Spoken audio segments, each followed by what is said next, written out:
तो आज बात करते हैं हॉरर फिल्म द पावर की। एक ऐसी कहानी जहां असली डर अंधेरे से नहीं बल्कि इंसानों की खामोशी से जन्म लेता है। चलिए इस फिल्म की परतें खोलते हैं और इसकी कहानी को करीब से समझते हैं। फिल्म की शुरुआत होती है इसी एक लाइन से। सोचिए किसी को आते ही ये चेतावनी दी जाए। ये लाइन ना हमें सीधे उस दुनिया में फेंक देती है जहां अगर जिंदा रहना है तो बस एक ही नियम है, चुप रहो। तो कहानी का पहला चैप्टर, एक नई नर्स और उसका पहला दिन। वो एक ऐसे हॉस्पिटल में कदम रखती है जो कह सकते हैं कि बहुत ही निराशा से भरा है। एक ऐसी जगह जहां अंधेरा सिर्फ बाहर नहीं बल्कि दीवारों के अंदर भी घर कर चुका है। ये है वैल, एक नौजवान आदर्शवादी नर्स।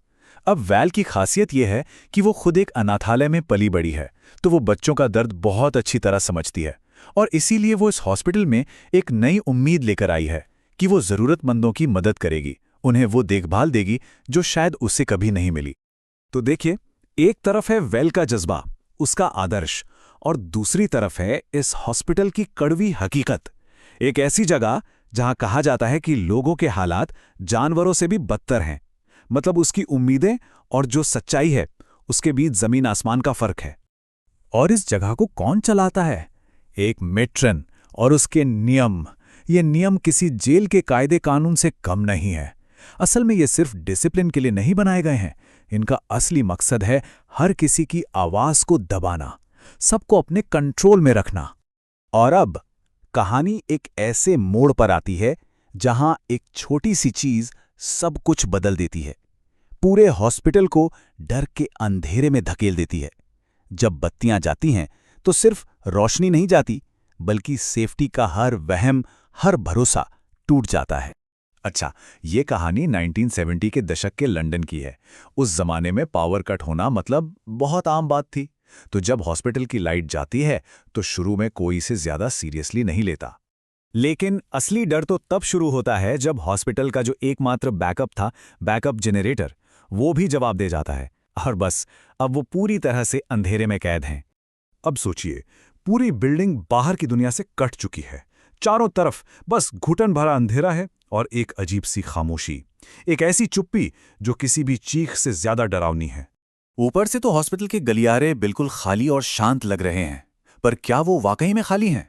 या फिर इस अंधेरे ने किसी ऐसी चीज को जगा दिया है जो इतने सालों से इन दीवारों में दफन थी? अब वैल अंधेरे में अपनी ड्यूटी शुरू करती है और उसे जरा भी अंदाजा नहीं है कि वो सीधे उस राज के दिल में जा रही है जो इस हॉस्पिटल की दीवारों ने न जाने कितने दशकों से छुपा रखा है। और बहुत जल्द उसे एहसास हो जाता है कि वो अंधेरे में अकेली नहीं है। उसे जलने की एक अजीब सी महक आती है। कोई उसे छूता है, उसे खींचता है, और हर पल ये एहसास गहरा होता जाता है कि कोई है जो उसे देख रहा है। ये सिर्फ उसका वहम नहीं है, ये एक अनदेखी सच्चाई है। और फिर उस ताकत का नाम पता चलता है, गेल। गेल कोई मामूली भटकती हुई आत्मा नहीं है, नहीं, उसका एक मकसद है, एक बदला जो अधूरा है, और अपना बदला पूरा करने के लिए उसने वैल को चुना है। तो अब वैल एक एक करके सुराग जोड़ने लगती है। उसे एक बच्चे की बनाई हुई बहुत ही डिस्टर्बिंग सी ड्राइंग मिलती है। फिर उसे पता चलता है कि गेल भी उसी अनाथालय से थी जहां से वैल आई है। और फिर बेसमेंट में उसे गेल का एक पुराना खिलौना मिलता है। ये सारे सुराग एक ही खौफनाक सच की तरफ इशारा कर रहे थे, एक ऐसा सच जिसे ये हॉस्पिटल सालों से दबा रहा था।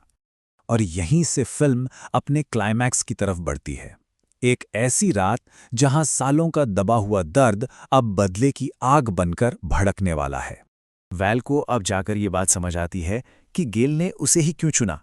गेल वैल के अंदर का डर, उसका अकेलापन सब महसूस कर सकती है, और इसीलिए वैल अब गेल के इंतकाम का जरिया बन जाती है। उस रात का पूरा आतंक ना 3 हिस्सों में सामने आता है।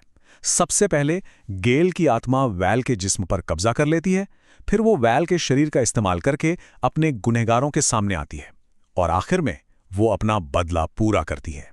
और जब गेल का ये कहर थमता है तो नतीजा बहुत ही भयानक होता है। उसे एक रात में हॉस्पिटल के 2 स्टाफ मेंबर्स की मौत हो जाती है। लेकिन इस खौफनाक रात के बाद क्या होता है? असल डर तो सुबह होने के बाद शुरू होता है, जब पूरा सिस्टम इस सच पर पर्दा डालने की कोशिश करता है।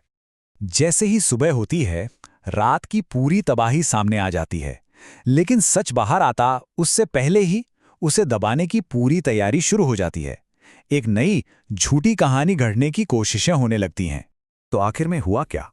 जो गुनहगार थे, वो डॉक्टर और मेट्रन, उन्हें तो उनकी सजा मिल गई, लेकिन जो इकलौती गवाह थी, उसे सच को हमेशा के लिए अपने अंदर दफन करने पर मजबूर कर दिया गया।